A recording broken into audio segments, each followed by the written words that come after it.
Mi nombre es Pablo Reborido Candina, nací en Montevideo, 1956.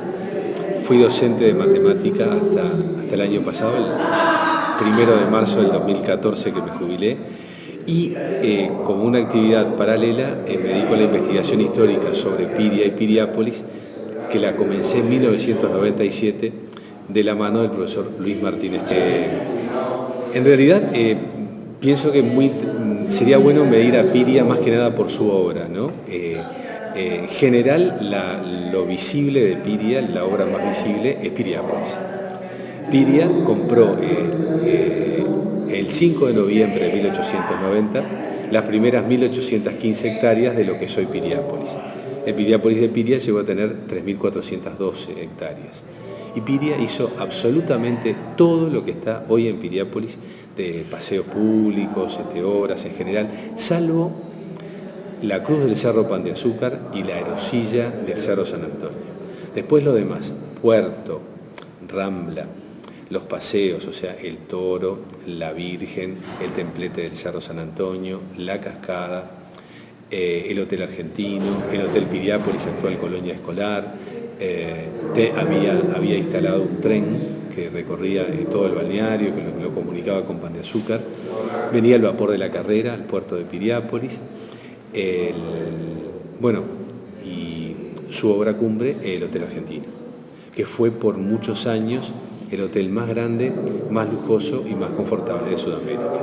Era el encargado, tenía su usina propia para abastecer a todo el balneario, se encargaba del pavimento, del saneamiento, absolutamente todo. En realidad Piria es uruguayo. Piria nació el 21 de agosto de 1847 en Montevideo, en Piedras y 33. Ahí estaba la casa paterna. Él, es más, está bautizado en la catedral, está la partida de bautismo, y recién, él nació en 1847, en 1853 es enviado a estudiar a Italia al Colegio Nacional de Génova. Es decir, él regresa antes de cumplir 13 años, en agosto del 60, para no tener que enrolarse en el servicio militar, y ahí empieza, digamos, su vida en nuestro país. Piria hizo durante su vida 22 viajes a Europa. El modelo de Piriápolis es un modelo estrictamente europeo, es decir, él menciona, entre otros, sus viajes a la Costa Azul, a Niza, a San Sebastián, en España. También llegó a visitar lugares de Holanda, Mar del Plata, estuvo en Chile, en Viña del Mar, Río de Janeiro, o sea, recorrió todos los balnearios. Y además vio en Piriápolis, por un lado, lo primero que ve en Piriápolis es no el balneario, sino la posibilidad de explotación granítica y la posibilidad de la actividad vitivinícola y la vía de comunicación hacia Montevideo por medio del puerto. En 1889 había salido una ley de adoquinado obligatorio de lo que era la ciudad de Montevideo, limitada por el Boulevard Artigas. Piria encontró acá la materia prima, las canteras del Cerro Pan de Azúcar. Ya se explotaban distintas minas acá en la zona de Pan de Azúcar, desde minas de cobre, talco, mármol, etc. En realidad son canteras de mármol. Y vio eso de, por un lado, la producción, el mercado de Montevideo y la comunicación por vía fluvial. Y también vio la actividad vitivinícola. Estas tierras en esa época eran las segundas más baratas según el aforo en nuestro país, porque eran absolutamente improductivas. No servían para la ganadería, no servían prácticamente para la agricultura, la comunicación con Montevideo era complicadísima.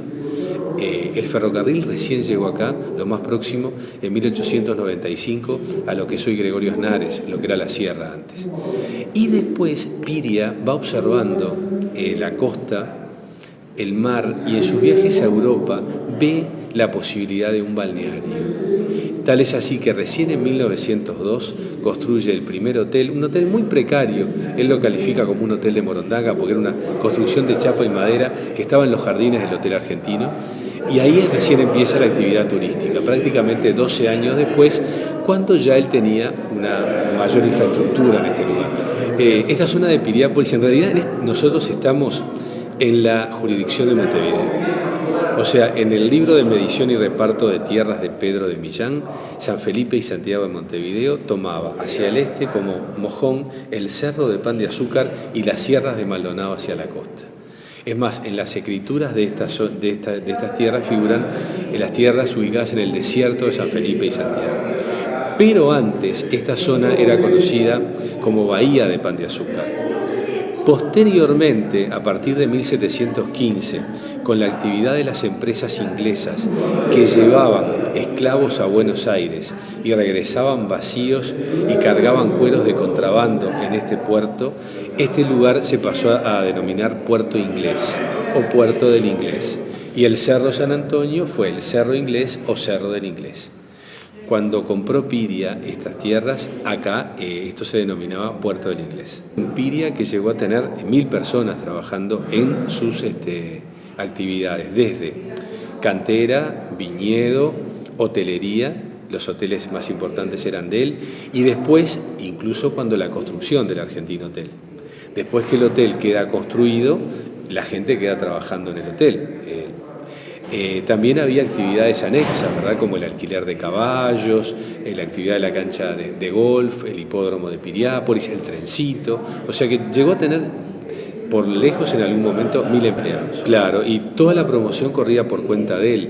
Él logró que el vapor de la Carrera, a partir de 1921, viniera regularmente e hiciera Buenos Aires, Montevideo, Piriápolis. Y este balneario estaba proyectado para los argentinos. Rambla de los Argentinos, Argentino Hotel.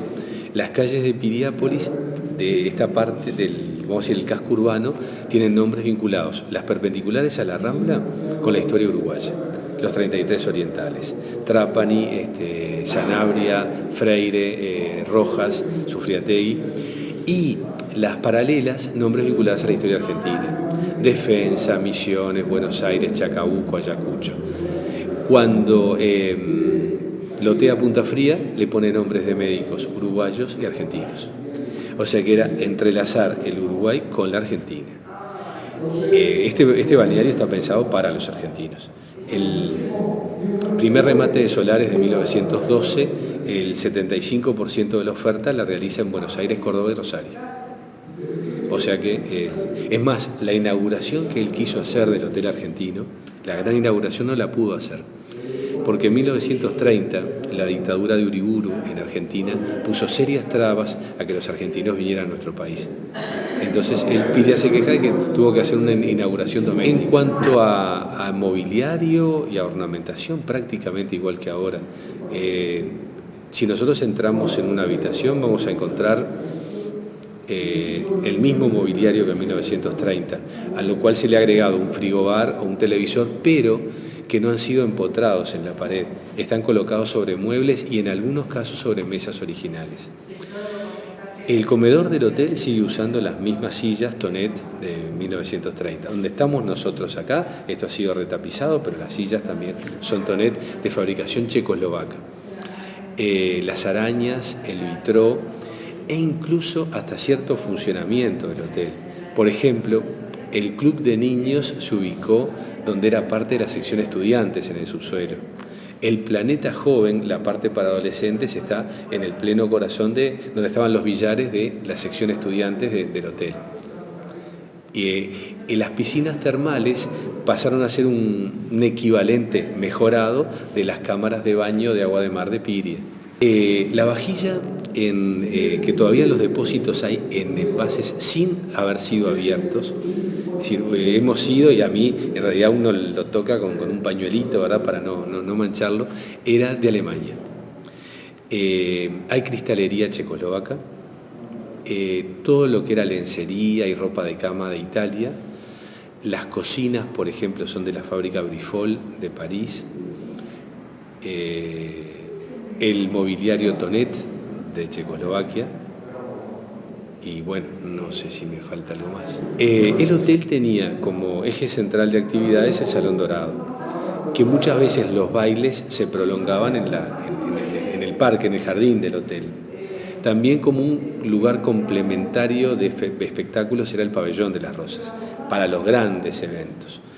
En este lugar, por ejemplo, el 1 de febrero de 1937, ya muerto Piria, pero se seguían haciendo las actividades, D'Arienzo estrena la puñalada en ritmo de milonga, que ese año, es más, el comienzo de actividad de D'Arienzo en nuestro país fue acá en el Argentino Hotel en esa fecha. Ese año se vendió un doble que de un lado tenía la puñalada y del otro lado obviamente la comparsita, que fue el disco más vendido ese año de D'Arienzo. Piria murió el 10 de diciembre de 1933 y hay un juicio sucesorio que culmina el 7 de junio de 1946. Piria reconoce por testamento a una hija natural, Carmen Piria. Para gran parte de la familia Piria, Carmen era la amante, no la hija. Para los descendientes de Carmen, Carmen sí era la hija, pero desde el punto de vista jurídico quedó como hija. En su testamento le deja hasta igualar la porción de los hijos legítimos. Y si por algún motivo no la podía reconocer como hija, le dejaba la parte de libre disponibilidad. A eso se agrega, a ese litigio que generó problemas, obviamente, se agrega el fallecimiento de su segunda esposa en 1935, que a su vez deja legados. Y ahí el testamento se va agrandando, la sucesión se va agrandando, y aparecen algunos reclamos de presuntos hijos naturales. La cuestión que todo culmina recién el 7 de junio de 1946. En ese intervalo, por ejemplo, la sucesión entrega al Estado, como pago de impuestos de herencia, contribuciones inmobiliarias atrasadas, etc., una serie de bienes. El Argentino Hotel de Piriápolis con todos los anexos, el Hotel Piriápolis, el Pabellón de las Rosas, Palacio de la Cerveza, la usina, el tren, el puerto que nada más, incluso el Palacio Piria de Montevideo también se entrega. Y bueno, y así pasa esto a manos del Estado. En Piriápolis se puede decir que hay un stand-by, porque Piriápolis tenía una característica jurídica muy particular, era un centro de población, es como lo que hoy llamaríamos un gran country. Piriápolis recién es declarado pueblo el 10 de septiembre de 1937, lo que le da la posibilidad de tener determinadas instituciones públicas. Es declarado ciudad en 1960, el 21 de junio. ¿Qué pasó? En 1935, por ejemplo, se crea la Asociación de Fomento y Turismo para suplir todo eso que hacía Piria por otra institución, de gente que tenía ya sus hoteles instalados, restaurantes, etc. Y bueno, y el Estado empieza a tomar cartas en el asunto, se hace cargo de la usina de Piria, porque tenía que seguir suministrando la electricidad, se hace cargo de el pavimento, el saneamiento, ¿verdad?, el suministro de agua potable. O sea que hay un cambio total. En realidad no le podríamos llamar iglesia porque nunca funcionó como tal. Piria la empieza a construir en 1914, él lo menciona en uno de sus tantos folletos. Se la empieza a construir el arquitecto Alfredo Jones Brown, que fue quien construyó acá el Hotel Piriápolis, y por ejemplo en Montevideo el IABA, era un arquitecto de primer nivel, y después no se terminó. Hay un inventario judicial en 1935 sobre todos los bienes de Piria, inclusive hasta los lotes de árboles plantados. Y en el caso de vamos a decir la iglesia, dice, techo de amianto en mal estado, sin piso, sin carpintería. O sea que la iglesia, muerto Piria, no estaba terminada. Todavía se ve la marca de los andamios sobre la pared. Hay muchas tradiciones orales, pero de los datos no surge absolutamente nada de por qué Piria no la terminó. En realidad, en Piriápolis tenemos solamente el castillo de Piria, en lo que es Piriápolis, que era su residencia en Piriápolis. Lo que hay en Montevideo es el Palacio Piria, que ya es un edificio mucho más de más lujo, de más confort que el castillo. El castillo es en realidad una casa de campo confortable. El Palacio Piria tenía, pero el lujo total. Por suerte se ha conservado mucho de las obras de arte que había allí. Había una sala de gimnasia, estaba la famosa sala china que se estilaba. O sea, ahí sí tenía todo el lujo y el confort. El castillo, una casa de campo confortable. Lo que tenemos de Piria no es acá, es en Punta Lara, el Palacio Castells, Piria compró para hacer un balneario en Punta Lara, compró el 31 de diciembre de 1924 y no lo pudo terminar. Y ese palacio ya estaba construido, que ahora se llama Palacio Piria y es de la municipalidad, pero ahí pensaba hacer otro balneario. De Piria no hay otro castillo. Si tuviera que elegir una palabra, yo usaría la palabra visionario, porque estamos hablando de alguien que vio lo que otros no vieron. O sea, Piria ha tenido pocos reconocimientos, vamos a decir, oficiales. La calle que se llama Francisco Piria en Montevideo es una callecita que tiene 3 cuadras y está por la zona del viaducto. Pero se le ha dado otro reconocimiento, por ejemplo, en relación al turismo, porque más que nada por eso, el Ministerio de Turismo tiene 3 salas. Una sala se llama Baltasar Brum, otra Horacio Arredondo y la otra Francisco Piria. Yo realmente veo a Piria como un visionario en todo. Como comerciante, él inicia el remate de solares y la venta en cuotas a largo plazo, y el tema turismo realmente fue ahí sí un pionero. En realidad en Piriápolis lo que queda de Piria prácticamente es todo, porque tenemos el Hotel Argentino, Pabellón de las Rosas, el Hotel Piriápolis, la actual colonia escolar, lo que era el Paseo de la Pasiva, donde están los artesanos, eran las cámaras de baño del hotel y el Palacio de la Cerveza.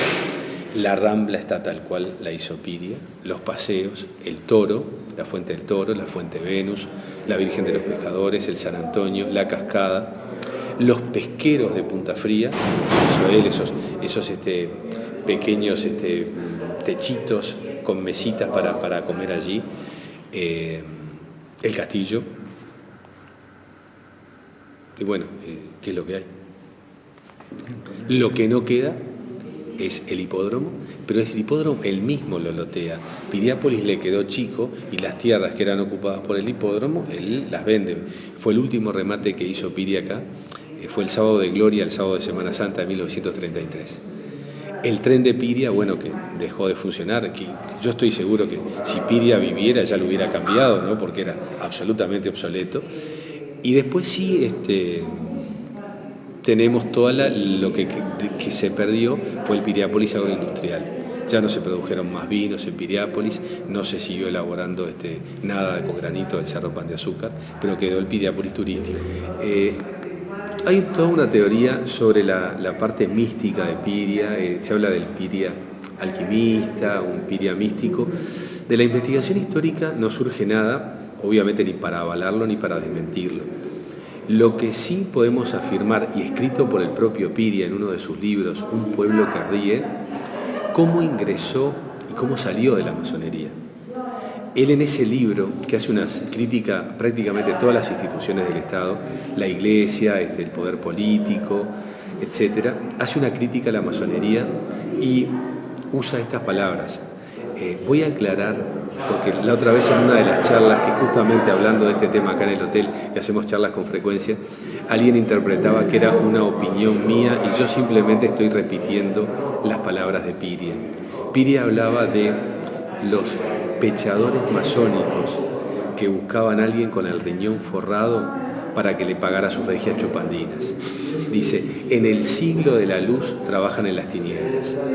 Y ahí relata en ese libro de 1886, antes de comprar Piriápolis, cómo ingresó y también cómo salió defraudado de la masonería.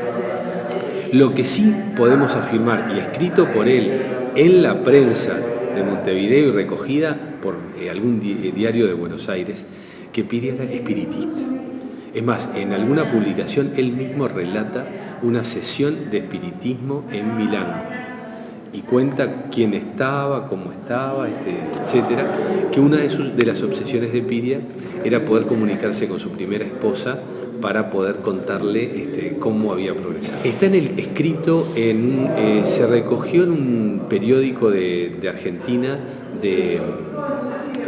afín a temas esotéricos y metafísica, y está publicado acá en el diario La Razón, y creo que estoy hablando por el año 1913.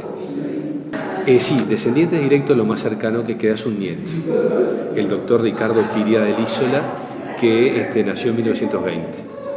Después los más cercanos son mis nietos. Piria escribe, te voy a resumir algo que quizás me ayude, sería un un poco osado, ¿no? Un atrevido decirlo, pero Piria en 1898 escribió un libro, su único que podemos decir libro, los demás eran folletos donde gran parte eran para promover la venta de sus solares. Se llama El socialismo triunfante o lo que será mi país dentro de 200 años. Él toma un néctar en 1898 y se despierta en el año 2098 y cuenta lo que pasó. O lo que él, me parece, quisiera que hubiera pasado. Él hablaba, por ejemplo, que ya en ese momento se habría de los avances tecnológicos y sociales impresionantes. Por ejemplo, en lo tecnológico, y después vuelvo a lo que tú me preguntaste, que está enrabado con esto, ¿no? Él habla del telépalo portátil en 1898, que era un bastón que tenía una punta metálica y una cornetita en el otro extremo, que se clavaba en la tierra y le permitía comunicarse con cualquier parte del mundo. Habla de una gran guerra mundial que se termina cuando un sabio inventa la gran balabomba. Paradojalmente, en este caso, el sabio era japonés. También habla del divorcio por sola voluntad de cualquiera de los cónyuges, porque consideraba el matrimonio como una sociedad como cualquier otra que se podía disolver cuando cualquier socio lo pedía. Plantea la limitación de la herencia, porque consideraba, es un poco largo, pero que muchas veces la fábrica iba a estar mucho mejor administrada por los obreros que sabían trabajarla que por el hijo del patrón, que muchas veces no tenía ni idea de cómo marchaba y que lo único que conseguía es que se arruinara. Bueno, eso era lo que plantea Piria de algo que él quería que sucediera. Yo estoy seguro, y me animo a decirlo, que por ejemplo, si Piria viviera, capaz que este hotel ya no estaba y hubiera construido un hotel acorde a la tecnología moderna. El tren, que mucha gente se queja de que se eliminó, yo estoy seguro que Piria lo hubiera eliminado casi enseguida porque lo hubiera considerado, como decíamos hoy, obsoleto. O sea que el primero que hubiera destruido su obra hubiera sido él. El castillo seguramente ya no estaba y hoy habría una magnífica casa de campo con o hubiera vendido esos terrenos y si les hubiera sido considerado convenientes, ¿no? Esa es mi opinión en una persona que uno de sus lemas era el progreso. Porque, como decía él, detenerse en el curso de una obra es quedarse atrás.